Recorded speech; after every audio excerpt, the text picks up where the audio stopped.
cocooning worked out for you. Let's move on to the next topic. Which one do y'all want to do? Do y'all want to do the Africans accuse Black Americans of a cultural appropriation? Y'all want to do that? Whichever one, let's get into it. Let's. All right, go ahead, Lauren. I'll let you start it off. Man, look, Corey, I appreciate you sending me that article. Yeah. Because it really kind of drives home one of the things that we talk about on this podcast is in regards to racism and things of that nature. And what it really brought to light to me was, when Africans come over here to America, they soak up the resources that are given to people that come from outside of the country that aren't natural-born citizens. They soak up all those resources, which they rightfully should. I'm not even going to front. If it's an opportunity for you to come up, come up. Like, absolutely. I don't have a problem with that. But don't be mad when somebody else flips it and takes the opportunity to utilize a resource that you present and do the same thing. And it really, I ain't gonna lie to you, man. My feelings was hurt, man.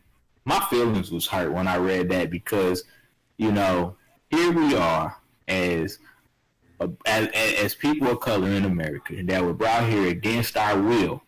So we didn't have no choice. It's not like we had the choice, to be able to really tap into our culture like that. We didn't have that choice. We were brought here to America on slave ships, speaking many dialects, so we couldn't communicate with each other. And then, so I just find that article to be a little bit one-sided, if I could say so. I find an article to be one-sided. If you want to come here, or if you want to say, hey, man, you got to respect the culture. Let me teach you about the culture, what it is and what it's really about, and I tell you to fuck off.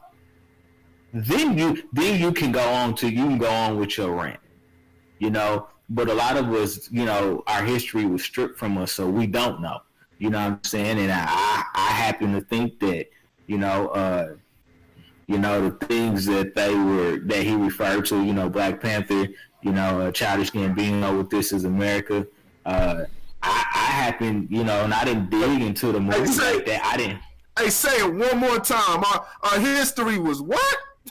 It was stripped from us. It was stripped from us. Our history was stripped from us, so we're not supposed to understand our African roots and our African culture because we don't have any history of it. So, I know we've been talking a lot about reparations and what that really, really means for Black people. It, like I said, I thought that article was very, very one-sided. I felt like it was almost like, to me, a big fuck you. That's really how I took it. Like it was a big fuck you. You know what I'm saying? Like, we don't care that y'all's over here against y'all will, and y'all just you never came back home for different reasons. You know what I'm saying? Here we are in America fighting. We fight black versus white. We fight light skin versus dark skin, and then here comes Chewbacca and them. You know what I'm saying? Adding fuel to the fire.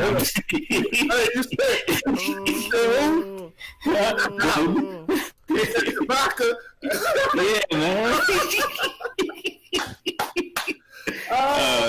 So I like I said, man. I mean, like I said, I just thought it was a very one-sided argument. If you really want to say that, then teach. Honestly, teach. You doing it wrong. Let me show you how to do it right. Let me teach you how to do it right. Let me show you how to represent our culture the right way. Then I get it. But yeah, nah, I'm not with that article, man. Hey man, what was the writer's name? I don't even remember the writer. Who was the writer, man? Invite him to the podcast, man. I love to have a conversation with him on what perspective he was truly coming from. Ashley, go ahead. Huh? Go ahead. Shabaka. All I said was I agree with what he was saying. Wait, what? Huh? Oh, you didn't have your own. Okay, all right. If you say you agree with what he's saying, that's cool. Yeah. Corey, you up next? Yeah. Shabaka. Yeah, dog. That's insensitive as fuck, man. I gotta have a talk, man. I gotta find that dude, man. What's wrong with you, Ibuka? You know what I'm saying? What the fuck is? I don't know, man. Like, that's crazy. I don't like the whole. That was Uncle Donnie. Huh? No, I was telling him that was Uncle Donnie. Oh, okay. No. What were you saying now? I'm talking about the African people from Africa. I haven't heard it. It wasn't until this article, but people from Africa accusing Black Americans of that word cultural appropriation that gets thrown around. You know what I'm saying? So they're accusing us Black Americans of that because of our celebration of where we try to pay respects to African history, possibly the people wearing dashikis and things like that. But them of being musty. Oh. Can we accuse them of being musty? You gonna get us kicked off, nigga. Hey, you gonna get us kicked off, nigga. Oh, all right. Where Ashley go? Ashley, you good? She's probably talking to somebody. But yeah, did you want to finish up real quick? Finish up, and then I want to just throw the name of the writer out there because I want to make a point about this. So go ahead. Okay. Well, if Corey's not going. I was just gonna say. Nah, man, I don't like the whole cultural appropriation, man. I can't.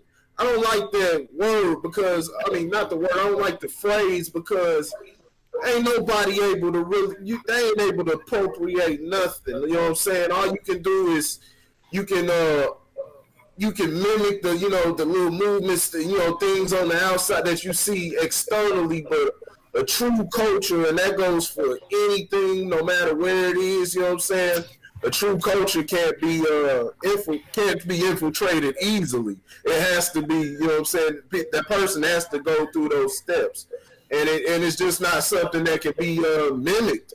It's not something that can be mimicked as far as true culture, because culture is a lifestyle. If they got a certain dance or certain phrases, okay, yeah, of course we'll do that and we'll say that.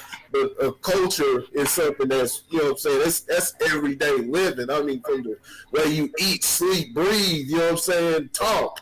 That's culture. So it's just something that's natural, and you can't ever mimic that. It's just like the whole Rastafarian thing. People may not know this. Now I know this. A lot of Jamaicans, that they don't say a cultural appropriation, but they say, "Hey, y'all represent the Rastafarian style the wrong way." You know what I'm saying? Y'all think it's all about, you know what I'm saying, dreads and smoking weed is y'all mind is shit like that. You know what I'm saying? You got it's a whole way of living, from the way they eat, you know what I'm saying, the belief system, everything. So yeah, but cultural appropriation, ain't nobody appropriate. Culture is culture. You can't duplicate it at all. You know what I'm saying? You can only join in with a culture. You can't duplicate it. Yeah, the only thing I gotta say is I don't know if they're mad because technically they will be making money off of the alleged African Americans buying the dashikis, but anybody can make those. You know what I'm saying? So that trademark, anybody can make a Chinese, Anybody and people will buy it just for that. Do you guys remember the Black Panther? You guys remember the Black Panther movie? Nah, I forgot about that. Damn, that was a long time ago, Randy. No, I'm messing with you. All right, Hey, you said that. Hey, you said that like the movie was damn in high school, dog. Hey, niggas already forgot that shit. But yeah, like before the Black Panther movie came out, I was doing a bunch of research about family that we have in Africa and stuff like that, and I was doing a lot of research. So literally 2 years before, I had bought a dashiki because I knew what it was gonna stand for me and my tribe and stuff. Well, the tribe and stuff like that. But then when Black Panther came out and getting dashikis was the shit, everybody was like, "Oh, let me go ahead and copy dashiki for this Black Panther movie." And then like when everybody was wearing theirs, and like some people would see mine on Instagram and shit like that, they were like, "Man, what the hell you do? What the hell you doing with a dashiki, boy? You not even you not black." And I'm just like, bro, you doing this shit for the fad. I was doing this shit because I did research on my shit. You know what I'm saying? So I mean that's it. That's all I got to say. But the only thing Africans have on us is purchasing women. You know what I'm saying? And flexing on women. That's it. That's it, cause they making it hard for niggas out here like myself, because they throwing 20 G's on the female, you know what I'm saying, just to kick it with her, you know what I'm saying, and niggas like, you can't be doing this shit. I'm broke out here in these streets. But yeah, my bad.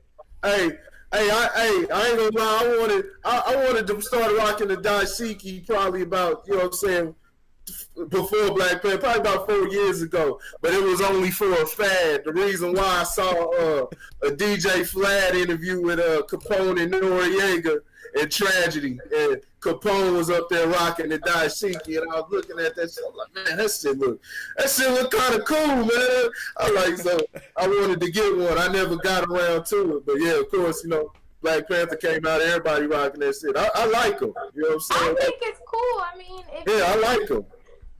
I feel like, hey, Black Panther, regardless of it being a fad or whatever, I still think it brought attention to a lot of people that may have not, kind of opened their eyes to certain things. I think that it was good for our culture. I think that it was good for the youth. So I'm all with it. I mean, I don't care if my son just all of a sudden said, "Oh, mama, want to wear it," because he sees it. I feel good about it. I love seeing it. I think, regardless of some people be like, "Oh, it's just a fad," and blah, blah, blah. I feel like it's beautiful. I feel like regardless of, certain people feeling like, "Oh, they're only doing it because of this, and this is just for Africans," and blah, blah, blah. Nigga, I mean, Black people, like I said, I'm all about unity. I'm all about sticking together. I don't care how we get there. I don't care if it's a movie that brings us together or whatever it is. Like, I love it. It's beautiful. It's beautiful. I like it. So. All right. Yeah. Lauren, what did you have to say? Your last word? Man, what's what this dude's name is? Emmis Tilton. You lying. Emmis Tilton. Where am I going with this, Corey? He want to be white so bad. Huh? He want to be white so bad. No, Randy, listen to the name. Emmis Tilton. Ennis Tilton. Ennis is a white name. Tilton. Emmett Till. Oh, Emmett Till. Oh, you said Emmett. Oh, I thought he said Ennis. No, he didn't. No, that is what I said. He's saying. But look how close that is, man. I'm just like maybe it's just coincidence. Nah, ain't no coincidence. I'm just saying. I'm just saying that, like, it was funny when I was looking at it. That's the very first thing that stood out to me. Like before I read any of those words, I was like, wow, that name says a lot to me. And I'm gonna say, and I want to say one more thing real quick.